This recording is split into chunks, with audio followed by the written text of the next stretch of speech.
Hi, and welcome to the Woodrow Wilson International Center for Scholars. I'm John Milewski, host of Dialogue, and we're on the set of Dialogue where we just concluded a discussion on Haiti, trying to take a look at what's happened since the earthquake and what current efforts are to address the amazing humanitarian needs and infrastructure needs still taking place in that country.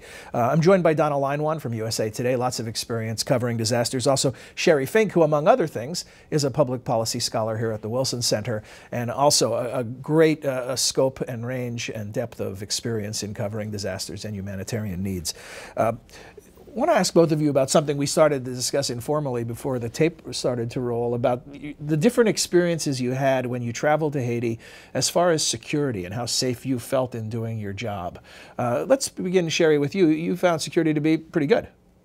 Yeah, I think there were a lot of worries that there would be widespread looting and unrest, and the hospital that I was embedded with, the American Government Field Hospital, took great precautions for security. So it had, one of the reasons that the hospital took a few days to get going was that they had to wait for the 82nd Airborne to clear an area, find an area, and escort them, and then secure the perimeter.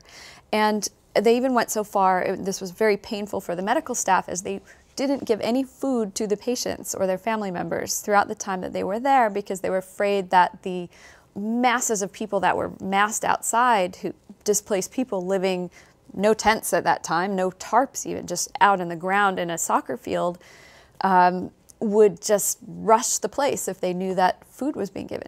Well, there was nothing of the sort. We did see a number of people come in, a few people here and there with some gunshot wounds, maybe the second or third week after the earthquake, but there was not such a unrest. And when food started to be distributed in that soccer field, it was, for the most part, pretty good. And Donna, without the aid of the 82nd Airborne, you had a much different experience. I actually saw fairly widespread looting. At one point, I was in downtown Port-au-Prince, and there was a lone police officer down there. And he was standing there with a gun, and people were looting a drugstore. And I asked him if he was going to do anything to stop it. And he's like, no, it's just me. I have no backup. I have no one to call. And unless they start, getting violent, there's really nothing I'm going to do about it. The other thing that I saw was street justice. People would see someone looting, and they would shoot them.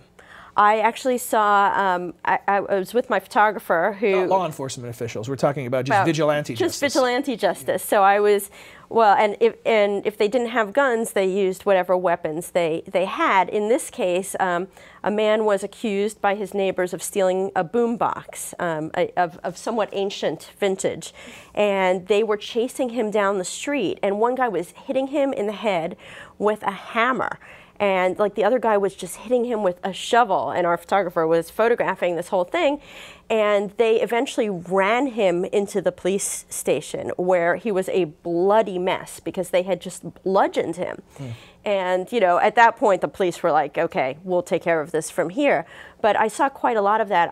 On at least 3 occasions, I saw people shot dead in the street at point blank range by police, or by Haitian military, basically because they had been caught stealing or looting.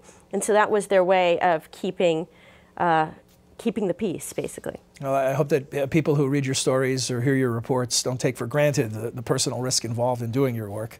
Thanks for sharing that. And if you'd like to hear an entire 30-minute interview with Donna and Sheri, go to the Wilson Center website, which is wilsoncenter.org.